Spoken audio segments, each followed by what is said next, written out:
Hello, friends. This is Dave Hurwitz, executive editor at ClassicsToday.com, here with the ideal list of Beethoven overtures. Now, as with all of these ideal lists, the point is to give you a list that has no weak links. It does not have to be what I think is my however choice, the best ever, anything like that. It has to be uniformly strong and interesting. And as I usually do with these ideal lists, I try to make them as diverse as I possibly can. So we have 11 overtures. There are 11. And I have each one given by a different conductor. There are no repeats anywhere. So when we're done, I look forward to seeing your own ideal list of Beethoven overtures. But you cannot repeat any of mine. You have to be completely and totally original if you want to play this particular game. Anyway, as I said, Beethoven wrote 11 overtures, and I divide them in my recent book on Beethoven's orchestral music, which I recommend very strongly. I divide them into two categories: theatrical overtures and concert overtures. Now, there was some incestuous behavior between the two categories, and Beethoven did not happen upon the concert overture deliberately. It kind of evolved, so it's a little messy, but you'll see what I mean when we get to them, and you'll see what falls into which category.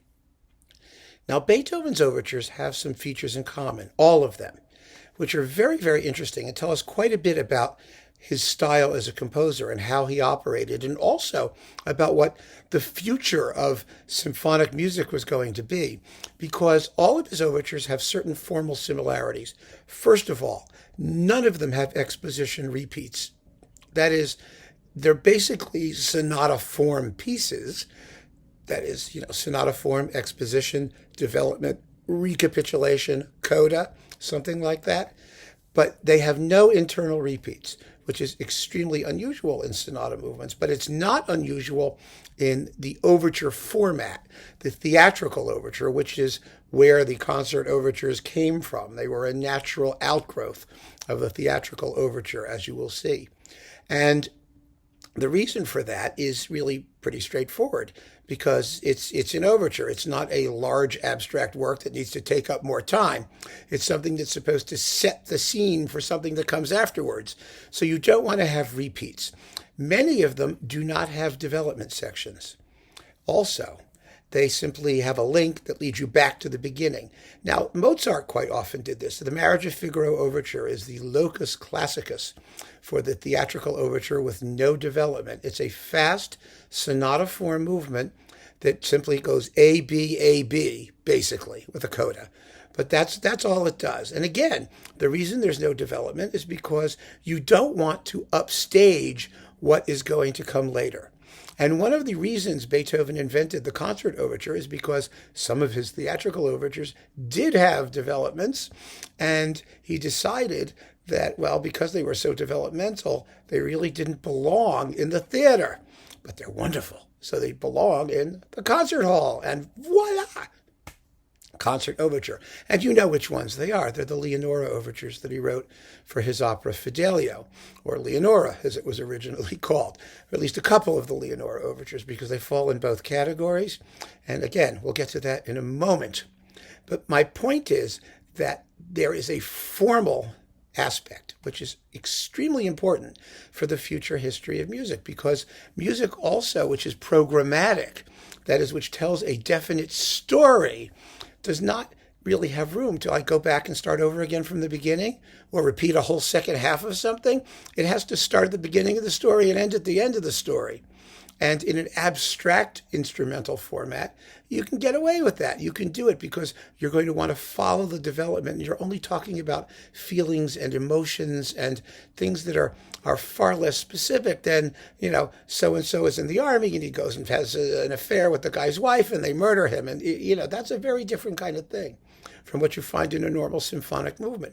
So you don't have exposition repeats initially for theatrical purposes, and later, because when these things became narrative symphonic poems, there's no room for it, literally no room for it. Now, the other aspect of these overtures, which is so important for later developments, is their orchestration. Except for two of them, that's Coriolan and Prometheus, the earliest of them all. All of them use what I call theatrical scoring. That is, 4 horns instead of 2. All the symphonies only have 2 horns until you get to the 9th. And so we know that theater orchestras in Beethoven's day were pretty well equipped and pretty full, and they had a larger number of instruments. He also uses extra instruments. He uses trombones. He uses a piccolo now and again. He can use these additional instruments because theater orchestras had them. And so when some of these pieces became concert overtures, he took over that enlarged scoring, and he later adapted it to his symphonies. For example, the 5th and 6th, which use the extra horns and trombone, not the extra horns, I'm sorry, use the trombones, thank you, and the piccolo, and some of those doodads, the contrabassoon from Beethoven's theatrical scoring. And this is terribly, terribly important because it tells us something extremely significant, which is that a lot of the advances in orchestration, in color, in that kind of thing came from the theater. That's where they originated because that's where the most well-equipped and lavish orchestras were. We know, for example, that Beethoven's premieres, a lot of them were private affairs given, in the private concert halls of Prince Lobkowitz or one of those guys. Tiny, tiny rooms that couldn't fit large orchestras with tiny, tiny private audiences. But what Beethoven wanted in using this enlarged orchestration, obviously, was the full resources of a large theater orchestra and presumably a large theater in which to play them. So I think these teensy-tiny, stupid period instrument performances that try to recreate, the music in Prince Lobkowitz's bathroom by having 5 players do the eroica like we just reviewed, or whatever it is, it's just insane. That was never Beethoven's intention. It was what he had to put up with. And we don't need to put up with it now. And we should not. So that's another aspect of these pieces that turned out to be quite important for later developments. And actually, unfortunately, really, the whole sort of German musical symphonic culture tried to distance itself from its theatrical origins, at least the ones that Beethoven used. And throughout the 19th century, you find that, when composers use extra instruments, when they use a triangle like Schumann did in his Spring Symphony, or extra percussion, people get all upset because they say the music sounds too theatrical. It's not symphonic, it's theatrical. When Franck, even as late as 1888, Franck used an English horn in his Symphony in D minor, caused a riot. People got hysterical. It was a theatrical instrument. Of course, Berlioz had done it in the Symphonie Fantastique, but it's a programmatic piece to begin with.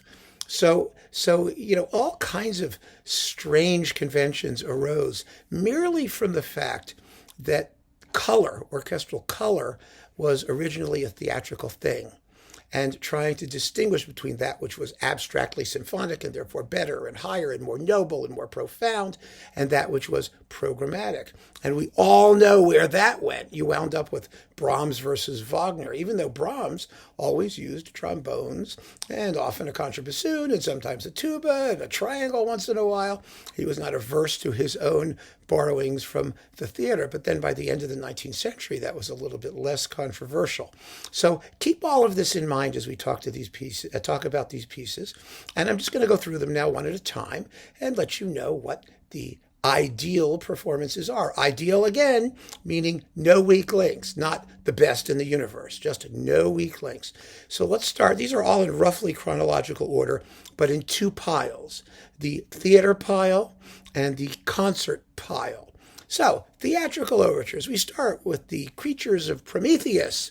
Delightful, delightful overture that, when it's performed with the ballet, leads directly into the first number, which is a thunderstorm. Oh, it's a wonderful orchestral storm.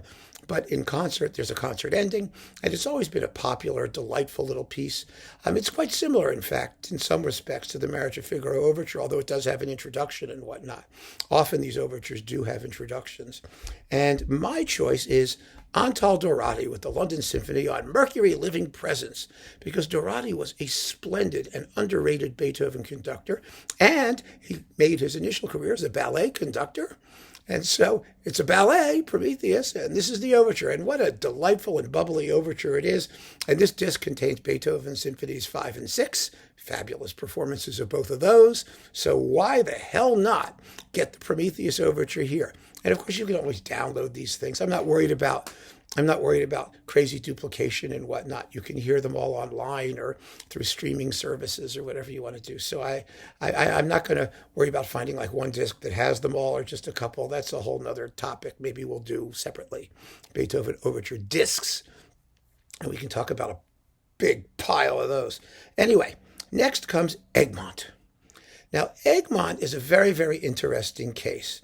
Egmont is theoretically an overture that doesn't have development. It doesn't have a development section. It has like a little transitional interlude thing that takes us back to the beginning. It's quite short, and it actually has a fabulous recapitulation because everything is sort of, it's just a wonderful piece. Just wonderful. It's because it's got that great coda with the Victory Symphony at the end. But because the play is by Goethe, and it was sort of the most serious piece of theatrical music that Beethoven wrote, he took it very, very seriously.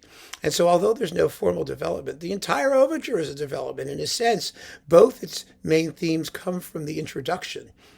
Someday I'll do a talk just on the Egmont overture. I don't want to go crazy with it now. But the recording that I chose is Zell.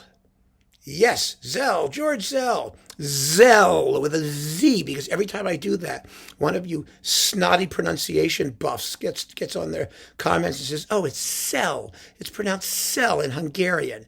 And as I said last time someone did that, here's a news flash. I'm not Hungarian. I don't care. As long as you know who I'm talking about, it's fine.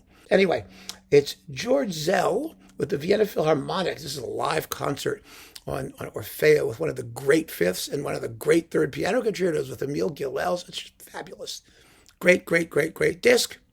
And Zell owned the Egmont overture. He recorded it, I think, 4 times at least. 3 or 4. There's one with Cleveland, which is great. There's this one, which is great. And then there's the other Vienna one on Decca with the rest of the Egmont music. So one way or another, you got to get a Zell Egmont. And, oh, it's so beautiful. It's so fabulous. So that's Egmont. Then we have, what is this? Oh, the Ruins of Athens. Now, the Ruins of Athens is a mess. The Ruins of Athens is Beethoven's least interesting overture. The best thing about it is the introduction, because it uses a couple really cool kind of slinky tunes that show up later as vocal music in the actual incidental music that it went with. But Beethoven was in a terrible hurry when he wrote this particular overture, and it has a truly defective form. In other words, it's a sonata form with no development and almost no and half a recapitulation. What happens is that you hear 2 themes, and it's a nice introduction with some good tunes in it. Then it gets hopping. You get 2 themes which aren't terribly distinguished, and then a linking passage that takes us back to theme 1, and then it stops. There's no recapitulation of the second theme, which is a lovely flute solo over pizzicato strings. It's the best part of the overture. And we don't get to hear it again, and it just kind of ends. And after 4 minutes, it's Beethoven's shortest overture. It really doesn't work away from the complete theatrical experience, I think. That's my guess anyway, because I've never seen the complete theatrical experience. But there's got to be one dud in every bunch, and the Ruins of Athens is Beethoven's. It was some big allegorical pageant about the emperor in Hungary, and who cares? I don't think Beethoven had any interest in it, and he wrote something that was necessary for getting the job done. And speaking of getting the job done, Carillon. Now, Carillon, I think, is great in the Ruins of Athens because it's Beethoven's least interesting work. And Carillon, I'm not saying this to denigrate Carillon, but he played everything like it was so deluxe and cushy and wonderful. He puts more juice into it than it really deserves to get. And that's a good thing. All great conductors can make junky music sound fabulous. And Carillon makes the Ruins of Athens sound just marvelous and far more serious than it really is. So there you go. Next comes another one that Beethoven didn't care much about, King Stefan. But King Stefan, I think, is a terrific little piece. I really do. It's charming. It has great tunes. I heard it since I was a little kid. I thought it was delightful. And it has, compare it to the Ruins of Athens, it has a perfectly successful form. It's sort of slow introduction, quick two tunes, slow introduction, quick two tunes, slow introduction, coda. It's a nicely arranged little piece, and it works really, really, really well. Most of the time, I think it's taken much too quickly. It's done very lightly. It's done as though it's a throwaway piece of fluff. But someone who never threw away Beethoven, whether it was fluff or not, was Klemperer. His King Stefan is slower than anyone I've ever heard, but it doesn't sound slow. It really doesn't. It doesn't sound at all slow. It just sounds natural. I think it's the most wonderful performance, and it gives the piece, like Carrion with the Ruins of Athens, it really gives the piece a substance that it would not otherwise have. So I go for Klemperer in King Stefan, totally. I mean, there's no comparison with anybody else. What's next? Oh, let's see. Leonora Overture number 1. Now, the Leonora Overture number 1 was only discovered after Beethoven died, so it has a very high opus number. It's like 120 something, 120, 118 or 138 or 138. I mean, that was a long time after Beethoven died. But it was discovered late because it appears that there might have been a performance in Prague of Leonora in 1807. So it's actually before Leonora became Fidelio, and Beethoven wrote this new overture. And it was sort of a find because he was gone, and here it was. And for a long time, it was thought to be a very late work, which tells you how much musical scholars in those days knew about Beethoven's style, because his late style was sort of, persona non grata. It was just considered madness. Anyway, the Leonora Overture number 1 is a charming work. It really is. It has Florestan's big Act 2 aria, in the springtime of life.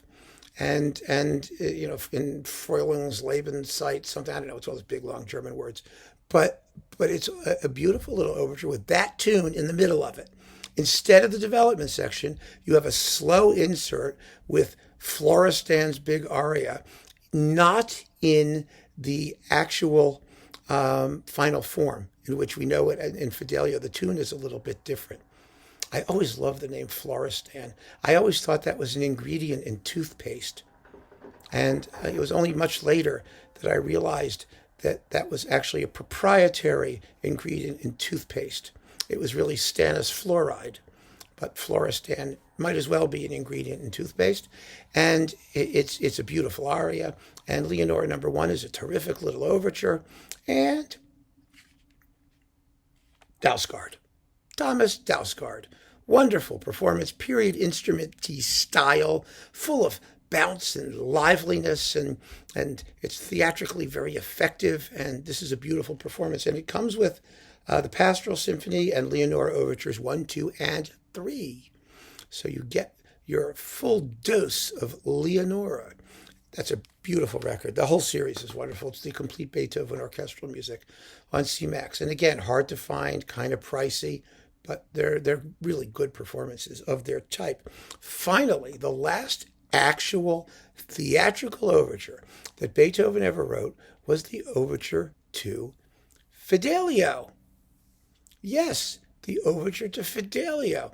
And the overture to Fidelio is just marvelously done by all kinds of people. I mean, you could do Klemperer, because Klemperer has the greatest ever recording of Fidelio on EMI, but I chose Ferenc Fricsay, who also did a great Fidelio, and who was a great Beethovenian, just a wonderful conductor, and I would have felt so guilty if I hadn't included him somewhere. So he gets the overture to Fidelio. And with that, we conclude the group that I call Beethoven's theatrical overtures. That does not mean that the other ones were not performed in the theater, but that they didn't stay that way. They became known solely as concert overtures, and here they go. There are 5 of them, starting with Coriolan. Now, Coriolan is an extraordinary piece. One of the reasons we know that it was never intended as a theater overture, although it was performed as an overture to the play at one point. But Beethoven didn't write any more, major incidental music for Coriolan, I think, that we were aware of. And the overture was played privately before it was played in the theater, and it's never had any life in the theater. Not for Shakespeare's Coriolanus, or for Collins' Coriolan, which was the play that Beethoven actually wrote it for. So, one other way we know that this is really a concert overture and not a theatrical overture is because it only uses two horns.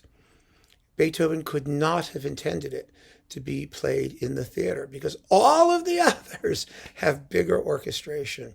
And if he'd written it for a Viennese theater of the time, of the date, around the same time as Egmont, the same time as, the first Leonora overtures, he would have used the larger scoring. And so it's a concert overture. And it's a remarkable concert overture because it tells a distinct story.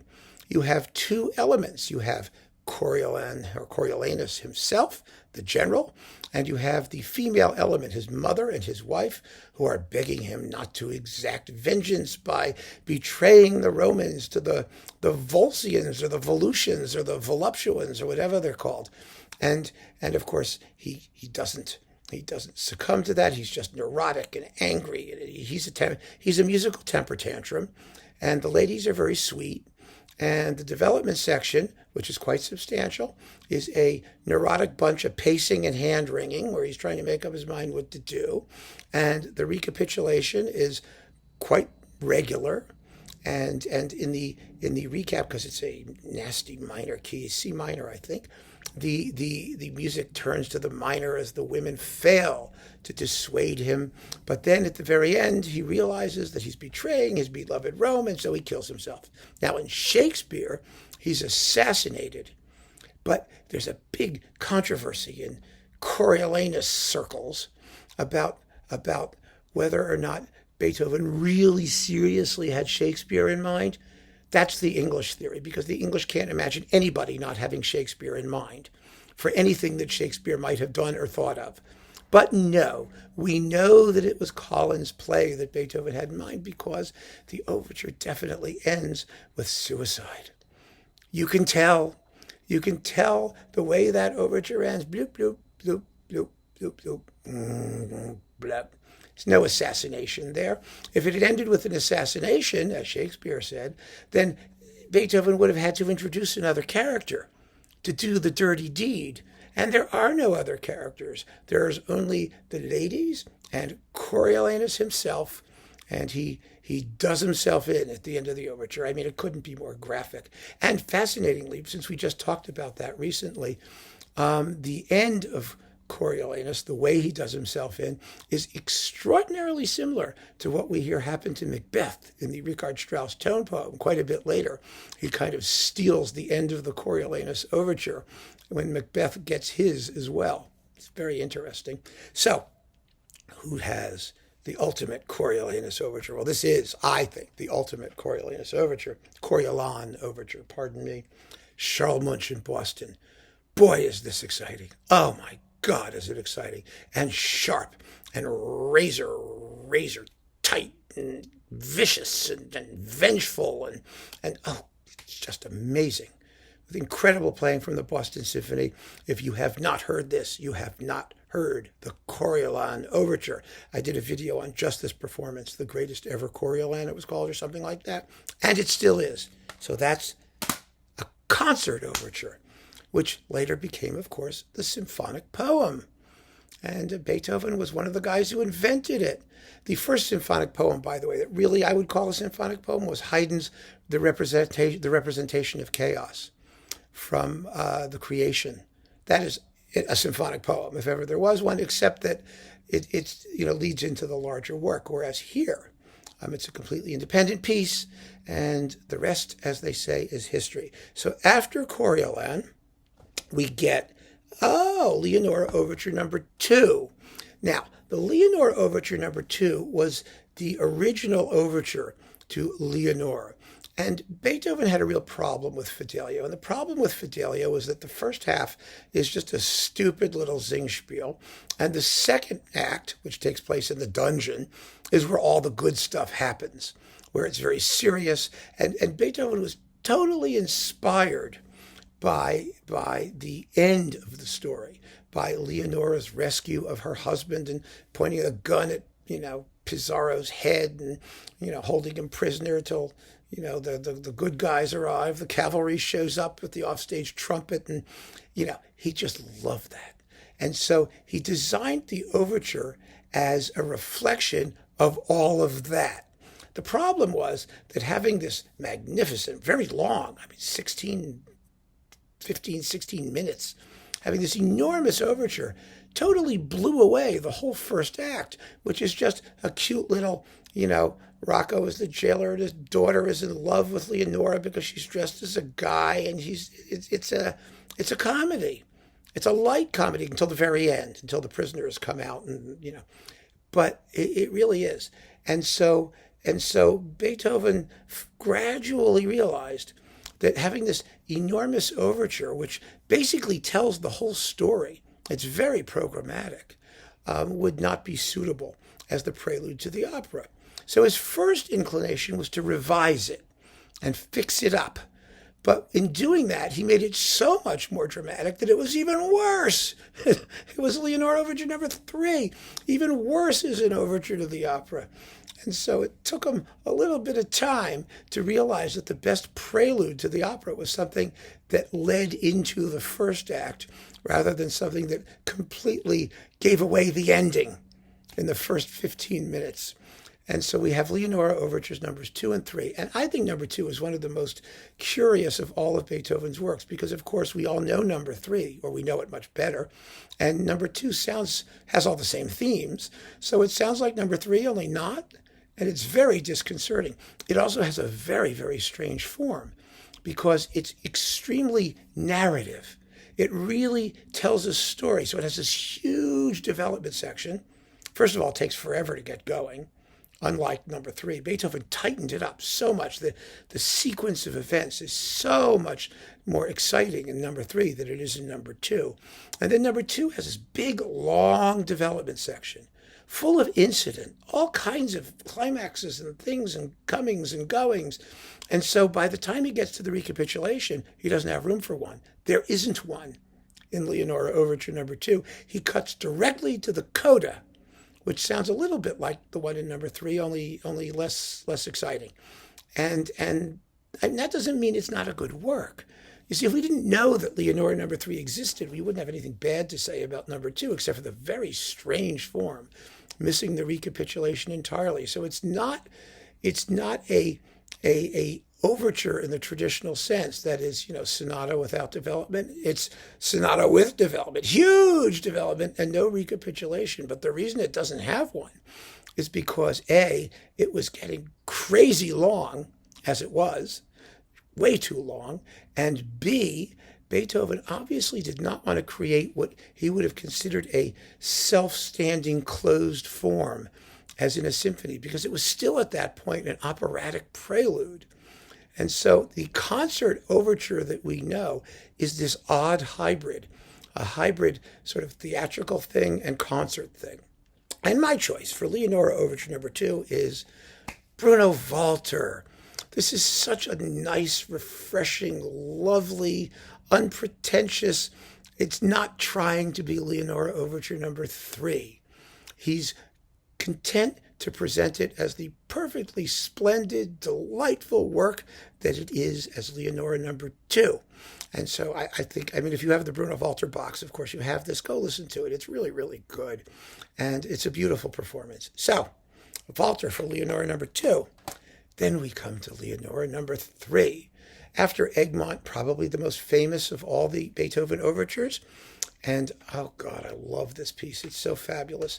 But like I said, Beethoven realized immediately he'd written something completely separate that was not a theatrical overture at all. In fact, it's a symphonic poem on the subject of Leonora, because it has all of the things you want. It's got excitement, it's got contrast, it's got fabulous tunes, it's got the offstage trumpet stuff, which tells you that something exciting is happening, and it has the most thrilling coda in all of symphonic music. Whoa, it's amazing. And I have chosen perhaps an unconventional selection for my choice for the Leonora Overture number 3, it is Stanislaw Skrovichevsky with the Minnesota Orchestra. This is a great, inexpensive 2-disc Vox box that's all of Beethoven's overtures and a lot of his incidental music. It's a great deal.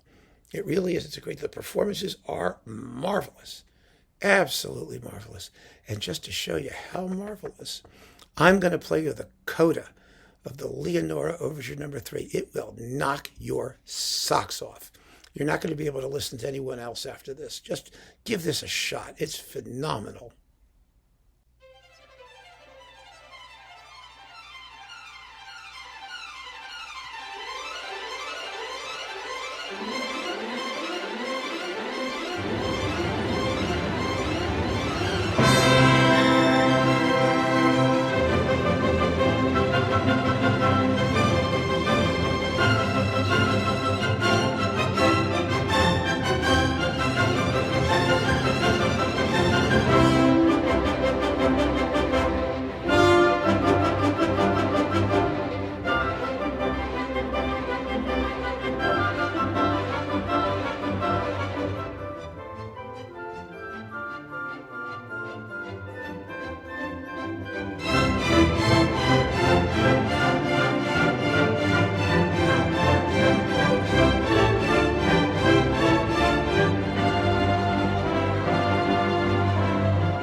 Yo, baby, that's the real Beethoven-y deal, isn't it?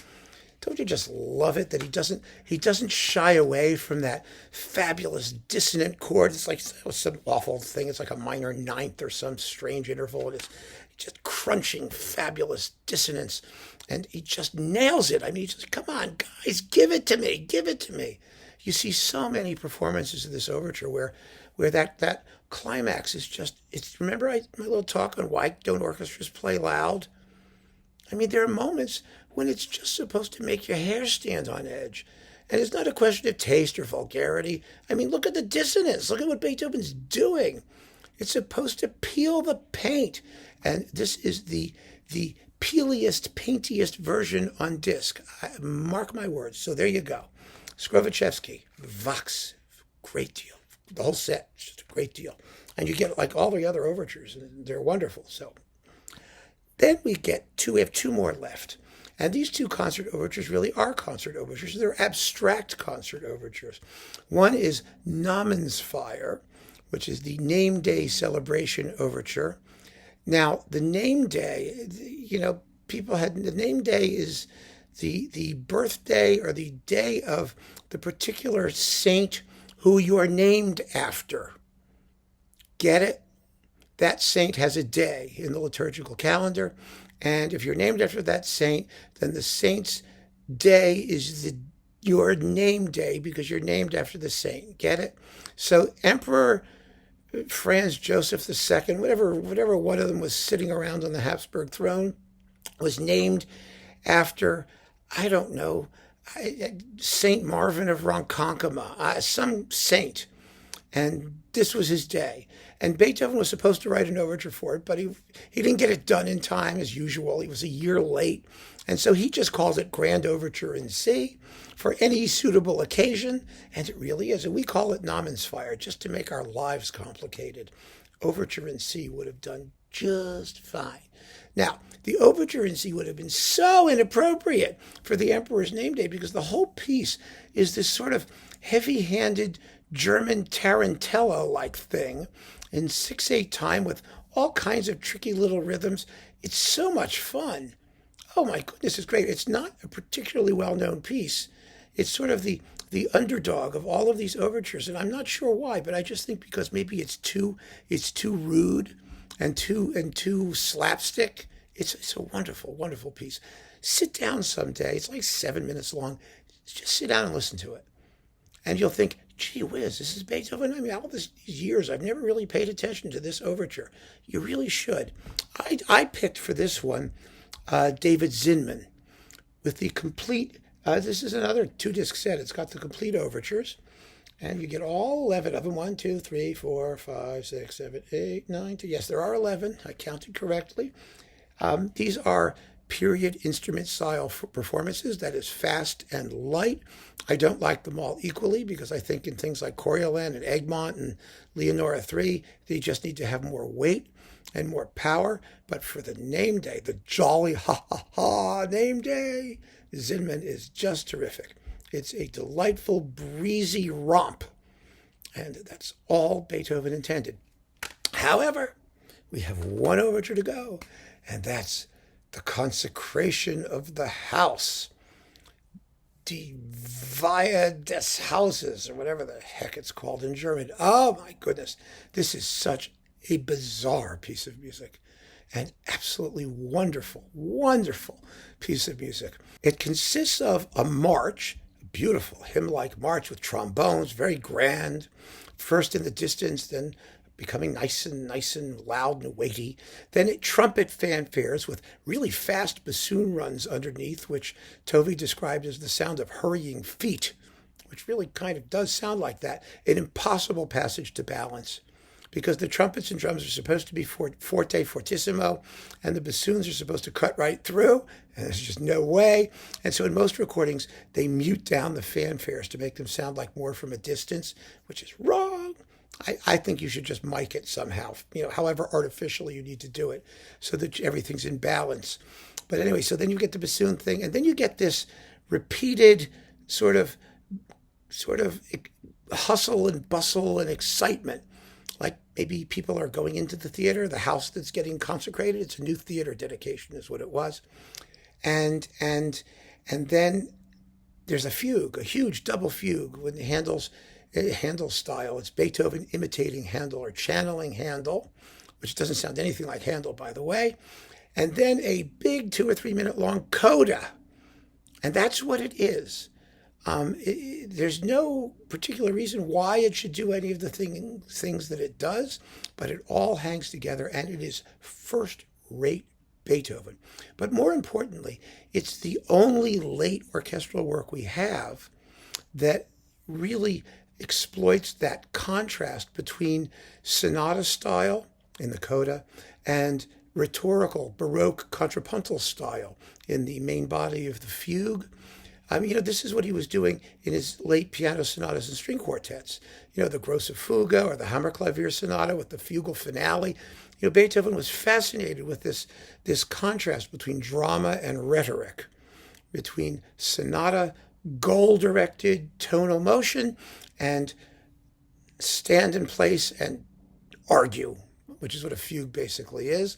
The Baroque idea of rhetorical statement, and it's really fascinating work for that reason, because it's true late Beethoven, and it's quirky. It's as quirky as anything else Beethoven wrote.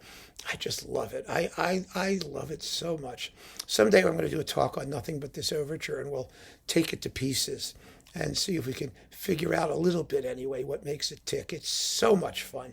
But in the meantime, we can just listen to it over and over and over and over, because you'll love it. You'll love it so much. And fortunately, there are many good performances of it. There really are. There are some crappy ones too, but mostly they're pretty good. My favorite is Markievicz, which I talked about a little bit, because there's a disc in the Markievicz Philips box, or is it in the DG box? It's in one of those boxes with the Lamoureux Orchestra of Beethoven Overtures. In this set, they're on DG. But they may have been on Philips originally. I don't remember. It doesn't matter. Markiewicz's Beethoven Overtures are a miracle. They are fabulous, and it contains one of the most staggeringly magnificent performances of the consecration of the house overture you will ever hear. So we're ending on a high note with the consecration of the house led by Igor Markievicz with the Lamoureux Orchestra of Paris, which no longer exists, unfortunately. Just great. Absolutely great. And that, my friends, is the ideal list of the Beethoven Overtures. I look forward to seeing yours. Thank you for joining me. Keep on listening. Take care.